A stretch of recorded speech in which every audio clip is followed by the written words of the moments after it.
آخري سوال نه دی بس کومه د شرایط خبره کړې وه صلح والا آیا تاسو کوم اهل سنت دي هغه مني که نه مني لکه نورې خبرې خو مو ډسکس کړي کوم خو دا شرایط آیا دا شوي وو که نه وو شوي کوم صلح شرایط پورې شرایط داسې سوي وو چې حسین علیه السلام بعضې شرایط له خپله ځانه وو بعضې شرایط خلقو ورته ویلي وو حسین علیه السلام ورته ویلي وو چې اول به د خلفاء الراشدینو په سیرت باندې عمل کوي ای معاویه رضی الله عنه یعنی کوم شکل سی ابو بکر ژوند او زندگی کوله کوم شکل سی عمر عثمان او علي خپل پلارجاني ورته خو د خلفاء الراشدینو په سنتو به عمل کوي دا د کتابونو کې راځي تاسو د کوم کې فائدہ وو د مو په کتابونو کې خلفاء څه کپیله دا شرط ونه آیا غړم کې کوم حضرت معاویه وغیره دي خلفاء الراشدینو په طریقې باندې زندگی نه تیروله د وجې د شرایط ورته چک ډولو که څه بچو دي ولا یا اوس ګوري د دې مطلب دا نه د اوس مثلا موږ ته قرآن عظیم شان کې رسول الله صلی الله علیه وسلم تعالی جل وعلا و یا ایها النبی اتق الله ای د ما نبی لما نه وډارېږي د دې معنا دا ده چې نبی علیه السلام د الله نه ډارېدل بالکل نه د دې مطلب دا نه ده یو خبره څوک کوي هغه د هماغه سوي یعنی په د شرایطو کې همدغه ورته ویلي و چې موږ تاسې به ټول د خلفاء راشدینو په سیرت باندې عمل کوو بیا له دې نه وروسته ورته ویلي و نور هغه د ژوند او د زندګي چې موږ ته به مصرف راکوي خرچه به راکوي په موږ به څوک کار نه لري د ما زه چې یم چې ما چې څومره اهل بیت دي یا د ما چې کوم پیروان دي په دې باندې به څوک کار نه لري چې چیرې مو ژوند کول چیرې مو زندګي کوله په دې به څوک کار نه لري او له ځان نه وروسته کله چې تو وفات کېدلې او د وفات وخت دې راغلل ته به خلافت مسلمانانو ته په شورا باندې سپاري نو خو دا اوس ګوري معاویه رضی الله عنه نبی و نه رسول و نه معاویه رضی الله عنه ملایکه و نه معصوم و نه نو په همدغه ځای کې معاویه رضی الله عنه دا کله وخت کې یزید د ځان ولی العهد وټاکل په دې کې دی خطا و معاویه رضی الله عنه سراسر دی خطا و ولی خطا و خو د دا خطایی اجتهادي خطایی ولا ځکه په امت باندې زړه دردېدل دغه وجه درته وایم د علي رضی الله عنه د معاویه رضی الله عنه په منځ کې ډېر مسلمانان شهیدان شول الله دې په ټولو رحمتونه را نازل کړي اسلامي نړۍ کې به اتفاقي و اسلامي نړۍ کې اختلاف ول مسلمانانو په منځ کې اختلاف ول بیا د حسین علیه السلام اول شپږ میاشتې په دې کې اختلاف ول د مسلمانانو په منځ کې اختلاف ول نو معاویه رضی الله عنه احتیاط وکړل چې که زه دا کار وکړم دا کار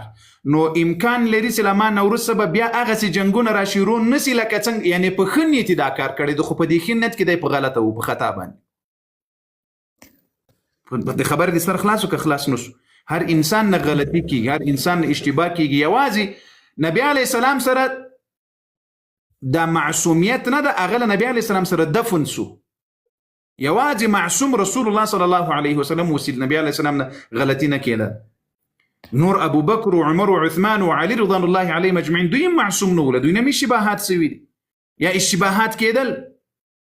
معاویه رضی الله عنه چې دا کار وکړل یزید ولی العهد وټاکل په همدغه خاطر چې مسلمانانو وینې تویې نیسي خو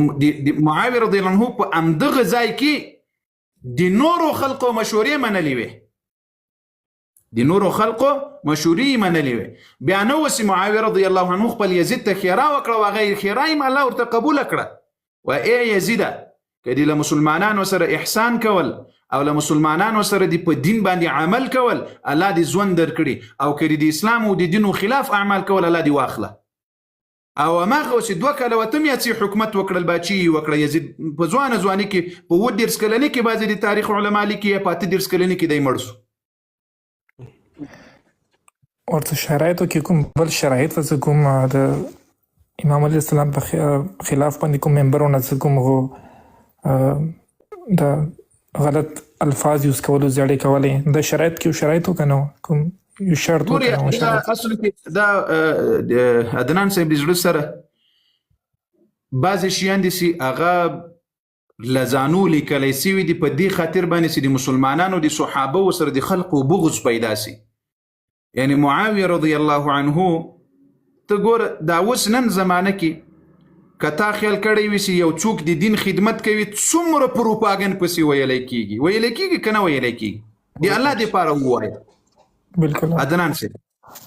نو ته فکر وکړه معاویه رضی الله عنه هغه انسان دا چې ټوله اسلامي نړۍ 100 کاله حکومت داسې وکړل چې چا یو بل ته داسې نه دی ویلي چې اتا الله اکبر 100 کاله داسې حکومت وکړل که فارس و که افغانستان و نن که پاکستان ده نن که عربي نړۍ ده که تر رومه پورې په دې ټوله اسلامي نړۍ کې داسې امن و امان و چې چا یو بل ته په چپو سترګو هم نسوی کتلی دا یهودو زغملی سوای دا د دین دښمنانو زغملی سوای ډېرې خبرې په معاویه رضی الله پسې په تاریخ کې په دروغو لیکلي دي بیا دا بعضې د موږ علماو یا نور د تاریخ علماو چې رانقل کړي دي دې دپاره چې امت یې وخیست دا دروغ ده د هغه مطلب دا نه ده چې د اهل سنت په کتابونو کې راغلي نو هغه به هر څه صحیح وي نه هغه یې د دې دپاره رانقل کړي دي چې خلق ورته وکړي چې دا د یهودو لاسوهنه وه دا د یهودو دروغ ول تر څو په صحابه باندې یا په خلفاو باندې مسلمانان بدګمانه کړي بدنامه یې کړي چې د مسلمانانو په منځ کې یو بل سره نفرت پیدا سي بغض پیدا سي عداوت پیدا سي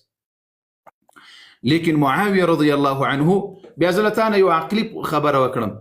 او یا زره کسان کم و زیات دا په صفین کې د معاویه رضی الله د حسن د علي رضی الله په منځ کې شهیدان سوي دي او یا زره نو او یا زره کسان دا به ډېره لویه خبرې او که یو بل ته یو تیزه خبره به لویه خبره وي نه یا هغه اویا زره مسلمانان شهیدان سوي هغه لویه خبره ده طبعا د داسې حالاتو کې د چا په منځ کې یوه تیزه خبره راځي یوه نازیبا خبره راځي نو الله دې نه کړي د معاویه رضی الله په تاریخ کې دا نه ده ثابته چې علي رضی الله ته دې بده خبره کړي په تاریخ کې دا نه ده ثابته چې علي رضی الله عنه دې چاته بده خبره کړي و دلته یهودو د دین دښمنانو مجوسیانو ډېره لاسوهنه کړې چې علي رضی الله به دغسې ورته ویل معاویه رضی الله به دغسې ورته ویل نه خیر